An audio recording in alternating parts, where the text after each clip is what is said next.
morning. Welcome to First Take, everybody. I'm Shae Cornette, and Stephen A. told you Mad Dog is out sick today. You know, all that hating on everybody. It's finally caught up to him, so he's going to be out. But we're going to hold down the fort. Peter Schrager is here, so is Marcus Spears. Good to see everybody. Was there any news yesterday? I don't know.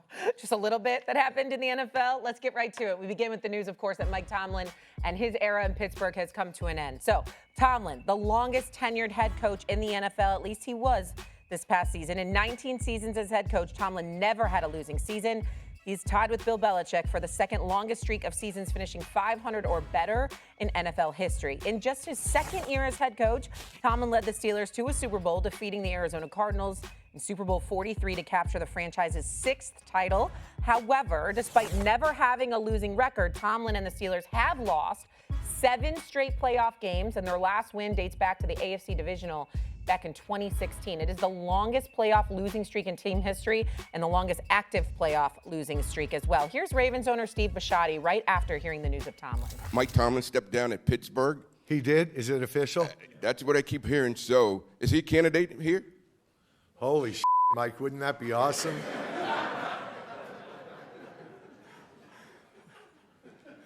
Only if John takes the Pittsburgh job. Wow, wouldn't that be interesting? I don't know, that thing last week maybe disqualified him for my opening. Come on, Steve. That's what did it. That's what really took him off the list. So it is odd, right, having both the Ravens and the Steelers no longer having the longest tenured head coaches in their respective positions. And so now we react to the news that there will be no more Mike Tomlin in Pittsburgh. He steps down. Was that the right decision? It was the right decision. It was the right decision. Matter of fact, I think he did the Steelers a favor, because if they were stuck in a predicament where they felt compelled to let him go, then obviously it was one of those situations where he'd be free to go anywhere, anytime he wanted to. But by him stepping down, you're still on the contract for 2 years. You got at least a year where you want to take off, and if anything were to change, then compensation would have to be afforded to another team or whatever, so that would make it a little bit difficult. But listen, Mike Tomlin is respected. He's revered by people like myself and various others in the industry who appreciated his candor, his honesty, his leadership capabilities, his willingness and ability to hold people accountable. We got all of that. But from a football standpoint, to act like we're surprised that this happened, those are clearly people that are not watching football.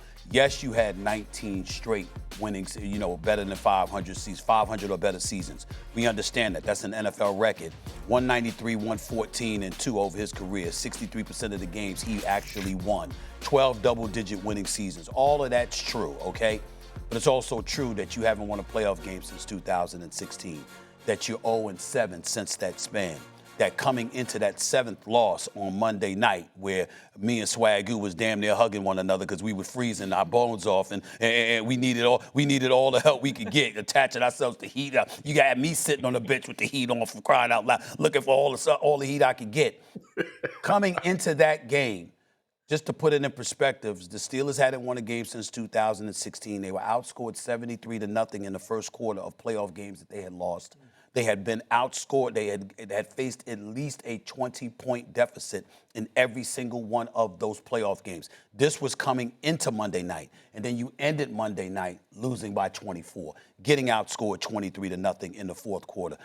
Have it being the greatest home loss, the largest home loss deficit that the Steelers have ever suffered. So that is the reality. And when that's the reality, as he would say, the standard is the standard. Mike Tomlin's going to get a head coach somewhere else. Most teams would be lucky to have him. There is no doubt about that.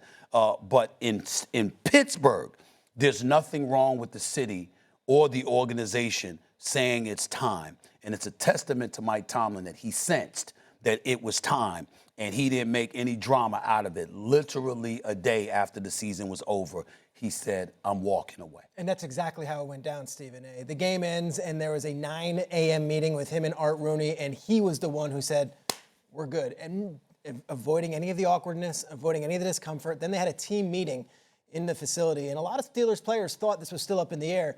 He informed them that he's no longer going to be the coach. I will tell you this, it's so rare in sports to get this. The Steelers players gave him a standing ovation in that meeting room, and he was able to shake each person's hand on staff And it was a very nice way to end things. In this industry, in this sport, look, just ask John Harbaugh, who found out on a phone call after 18 years. To be able to do it your way and go out on your terms is very, very rare. Now it's what's next for both sides. What's next for the Steelers, but what's next for Mike Tomlin? I'll tell you this. Having worked at Fox for the year that Sean Payton was out of football and took a year off and used that year to study all the other teams in the league, to be able to get some outside perspective, to be able to sleep in some mornings, to be able to have a life with his wife. Those are things that these coaches do not get benefit, especially at this point in their lives. Mike Tomlin is going to use next year to survey the rest of the league, to pick the brains of others, and to get a perspective outside of Pittsburgh, which he hasn't had for the last 2 decades. This is a phenomenal coach. This is one of the best coaches this sport has ever seen. It could also be true that it was time. And that Tomlin, to his credit, was self-aware enough to say, let me be the one to make this happen, as opposed to making this an awkward conversation with Art Rooney and the city of Pittsburgh. Swag? Yeah, the first thing is when you leave a situation, it doesn't have to be bad or on bad terms. The point that Schrager was making. And I think Mike Tomlin, one thing we've always kind of marveled at him, and we talk about his pressures and the things that he say is he knows self. He's a guy that knows who he is. And I think this decision obviously wasn't easy after being in the place for 19 years and having the success. First, let me say this. Mike Tomlin's going to be a Hall of Famer. He's a Super Bowl champion. He's one of the coaches now that's going to be recognized with one of the staples of the NFL in the Pittsburgh Steelers. Those fans, those players, us in the media, we owe him a debt of gratitude for how not only he carried himself, but how he managed everything. And that's why so many people will be clamoring for him to work at their network. Come on over here, Mike T. We got you, bro. We got a very warm seat, phenomenal cameras and everything. You can get off and say what you need to say. Yeah, all of the above. But ultimately, this decision for Mike Tomlin, I think, lays into the words that Schrager just spoke about being able to take a reprieve and step away from the game and enjoy a little bit of life. And remember, y'all, when Sean Payton came back, because that was the reference that I was going to use, he was in position to make a lot of decisions. And let's not forget the elephant in the room. The Pittsburgh Steelers have not been able to get the quarterback situation right for since Ben Roethlisberger left.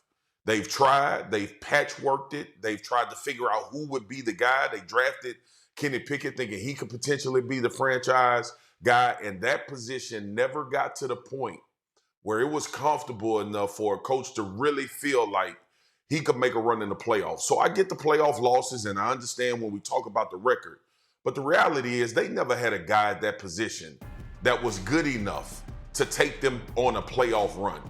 You think about when we talked about the Pittsburgh Steelers going into the playoffs, would the defense make enough plays? Would they be able to hit a couple plays in the game? Just last night I'm talking about, just Monday night. Would they be able to make a couple plays on offense in order to try to advance to the next round? And I knew the juggernauts that they were facing with the Houston Texans. But if you think about the history, it's been a repetitive thing. Can they make enough plays on defense? This is a defense-led team. And obviously that's Mike Tomlin's expertise. But the reality in this league is you can't win a Super Bowl if you don't have a guy at that position playing at a high level, above average level. And I think some of that decision for Mike Tomlin, I can't help but think that played into this never-ending cycle of not being able to get that position right. It clearly played into it from the standpoint that you didn't have a quarterback since Big Ben Roethlisberger good enough to get you over that hump. But we've seen plenty of teams with suspect quarterback play that won at least one playoff game. And so that's where that comes in. And here's the interesting twist, Swagu and Peter specifically, that we have to really, really monitor here. See, this is the part that we don't know. We've never truly probed how much power Mike Tomlin had. We knew he was the coach. We knew he was the face. We knew he was the voice. But what role, this is the one question. This is the one question that Mike Tomlin has to answer. What level of power did you have when it came to finding the quarterback? Because, again, it was Colbert, if I remember correctly, before Omar Khan, right? Years, and then Keep Colbert, right? So the point is, at some point in time, we assumed it was him, and then we assumed it was Khan. But if you're Mike Tomlin and you have significant cachet, then when we're talking about the Steelers' inability to find a quarterback, when you're giving us Mason Rudolph, when you're giving us Mitchell Trubisky, a pass that's significantly past his prime, Russell Wilson, Hodges, Justin Fields, Hodges and whatever. When you're giving us that, were you saddled with that, or did you make that call? Because you see, that changes everything. And the reason why I bring that up, and I'm gonna transition here, and I hope that I'm not out, because I don't recall. Damn it, we're gonna talk about a lot of things today, but I'm getting into Baltimore with Bisciotti for a quick second here. You just brought up something you reminded me. I totally forgot about, Peter. That was a phone call. Harbaugh was fired. 18 years, and it's a phone call? Why? What did you do that owner that you worked for all of these years didn't even have you come into the office, sit down with you, look you in the face man to man? Because Rooney did it. And he ain't even the Rooney. He's the son. You understand? And then he's not the Rooney, but that's a 9 o'clock meeting with Mike Tomlin. Where was that meeting? Why didn't that happen? Because we're hearing a lot about Lamar Jackson and Lamar Jackson's relationship with Harbaugh. We're getting the impression that Harbaugh wore out his welcome. When you look at the owner there, respectfully, he still gave that up. Like, yeah, it was time. And they asked him, would this decision have been different at the field goal kick? He said, would the decision have been different? He said, by about 1 week. In other words, had they won the game and went to the playoffs, but then lost the game, I still would have fired him. Well, you understand? So, I mean, that's a big deal. They asked him about that. How could you fire Harbaugh by phone? He said, we have such a relationship that if I was to tell John to come back in the office, I made a decision at 6:30. If I told John to come back in the office, for him to drive all the way back in, and then we are so close and we are so good that after all these years, I could tell him over the phone. And then they said on Thursday, they had a 3-hour debrief, and they are still in good terms. Now, that's it. That's from the owner's side. Good. Professionally, I don't disagree with you. A meeting in person, I think 18 years deserves that. No. Well, I'm not knocking either side. I'm just simply saying the owner, okay, I got to make a decision. I've known you. You've been working for me for 18, 19 years. Yeah, I know I could call you over the phone, but I don't want to do that. I want to talk to you man to man, face to face. Now, we don't have that relationship. That's different. Hell, I might email you. You know what I'm saying? Might fax it, like the Knicks did with Pat Riley. I might do something. If I ain't got that relationship with you, I don't give a damn. But if I got that relationship with you, I'm just saying, I'm not saying you disrespected me, disrespected you or anything. I'm simply saying that you prefer the face-to-face. It was funny, though. Bisciotti said that by the end of the call, Harbaugh's consoling Bisciotti, saying, it's all good, man. Like, and that's how that relationship was, and now both coaches are gone. Yeah, but we know, to your point, Stephen A., we know optics matter, right? And how we hear things matter. And I think that's what you're alluding to. And obviously, we're going to attach the Pittsburgh Steelers and the Baltimore Ravens with two of the longest tenured coaches no longer being with their team. So I don't think it's out of the realm of possibility for you to bring that up. The Mike Tomlin step down is what I would have loved associated with John Harbaugh. And even if it was a firing and you were going to let him go, I think that amount of years of service, you could have just played the optics. We know they do it all the time. We would love for everybody to be kumbaya-ish when these things come to an end and all of those things. But it would have been great to say that for John Harbaugh to say, myself and Steve Bisciotti came to a decision and we talked this over and I'm going to step down as the head coach. Now, I don't believe Mike Tomlin was fired, so I'm not alluding to that's how that played out with Art Rooney. But I know when it comes out for a coach 18 years tenured and 19 years tenured, for them to be able to say we came to an amicable decision and we decided to part ways would have sounded better coming out of Baltimore. Harbaugh was fired, though. John Harbaugh being fired is a strong word for a coach that served that long and did that type of job. I agree with you on that. There's something else that comes with it, too. Mike Tomlin was willing to walk away. which means that Harbaugh wasn't. And you are spot on. That is why he's doing the circuit right now. Harbaugh was not willing to walk away. And if there's any validity to the reports, and what are we all hearing? Come on now. You know the league. You cover the league. You know the league. You played in the league, and you know everybody in it. The point is, and sure, of course, Shae, you know, we hearing a lot of stuff about Lamar Jackson. And what are we hearing? Players came to him. Players are like, yo, man, we need to do this. We need to do that. He went to talk to Harbaugh. And Harbaugh's like, I've been doing this a long time. I got this. And you like, wait a minute now. You shoved aside, again, to John Harbaugh, respectfully. I don't know. I don't cover the Ravens. But he needs to know the scuttlebutt, per se, has been out there. You know, tried to talk to you. The star of the team tried to talk to you. And you essentially dismissed him. And it was in the aftermath of that we saw Lamar Jackson, or we heard about Lamar Jackson being relatively dismissive when it came to Harbaugh. The reason why that kind of stuff is important is because what's the big thing that we complain about, we worry about with elder statesmen, per se, when you hard-headed and you don't want to listen? Because the younger generation ain't having that. Yep.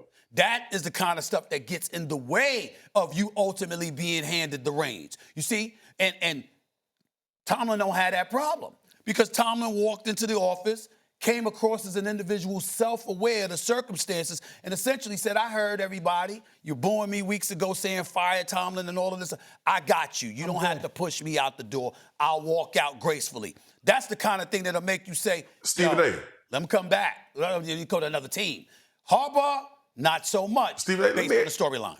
Let me ask Schrager a question. Yeah. Schrager, let me ask you a question, man, because I really haven't been, like, after the story came out about Lamar and I lost my mind on Monday Night Countdown, was there ever anybody from the organization, John Harbaugh himself, come out and kind of defend Lamar? Was it anybody from the Baltimore Ravens that came out and addressed that report and kind of took Lamar, not took his side, but kind of just squash some of that stuff? Did I miss any of that? No, there was a lot of dismissals of that report, which was an article written by Mike Preston in the Baltimore Sun, and it made a lot of waves because there was a lot of breadcrumbs of things coming out about Lamar Jackson that had been whispered for years, but now was suddenly public, and the implication was that was getting it from the team side. Well, Harbaugh many a time said, are you kidding? Right. Like, Lamar's my guy, Lamar's my guy. The truth of the matter is, yesterday in that press conference, Steve Bisciotti was very open, very honest, and it seemed like as though this thing had run its course, and they're choosing the quarterback. But with that choice of the quarterback comes great responsibility for the quarterback. Bisciotti was fascinating yesterday. He said, I'm not going to do the first round of interviews, but when we get down to those final 4 or final 5 guys, if I'm coming up from Palm Beach or Florida where I am to meet these guys personally, Lamar better be up there too. I'll send my private jet. There is now an onus on Lamar Jackson to not just be the passenger and be the, okay, I'm the quarterback in Harbaugh's ways. No, if we're going to enter your 30s and we're going to pay you this extension and we're going to give you the money, we're going to give you the responsibility of having a say in this decision, but also the responsibility of being a part of the future of this franchise and being a leader on this franchise. That's fine. But it's important to point out that based on the stories, it comes across as if Harbaugh didn't necessarily want that. And what I like about this stuff in terms of Harbaugh and what he said about him and Lamar, it doesn't mean, just because a coach is dismissive of you doesn't mean he dislikes you. No doubt. It doesn't mean he hates you. It doesn't mean anything like that. You just have certain leaders that it's like, look, I got this. You play, I coach. Now, that's not the right thing to do, especially in this day and age. But you do have some cats, particularly old school cats like Harbaugh, who's in his 60s and has been coaching being the head coach for the previous 18 years, that will have that mentality, and it's not that wise. Where a guy like Harbaugh gets hurt, when you hear a story like this, you were not, nor would you have ever been that way with Ray Lewis. I will never desert you. I will always be there for you. Blah, blah, blah, blah. Why does that matter? Because now it gets a little bit strange. Certainly you'll compare Ray Lewis to a Lamar Jackson in terms of professionalism and leadership and galvanizing the troops in that locker room after Harbaugh is gone.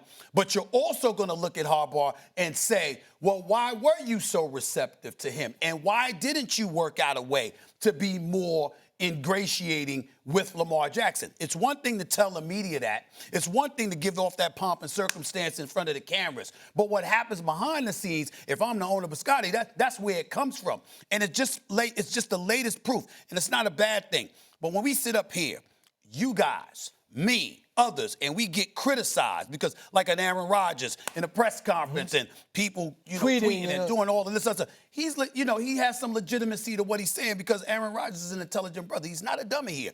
And I get where he's coming from. But my retort was, Swagu played in the NFL. Cam Newton played in the NFL. Ryan Clark played in the NFL. I mean, you are talking about your contemporaries. You understand what I'm saying? So it's like, It ain't like they don't know. And you have these people that will go in front of the cameras and lie their ass off all the time.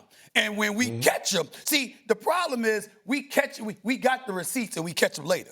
You know what I'm saying? Like, you got to have an intestinal fortitude. That's where the journalism comes in with us. That's where me being a beat writer and a columnist and stuff like that. Because I'm used to people denying it, swearing up and down something ain't true. You don't know what the hell you're talking about. And then 8 months later, everything that you said was true. But by that time, the story has faded.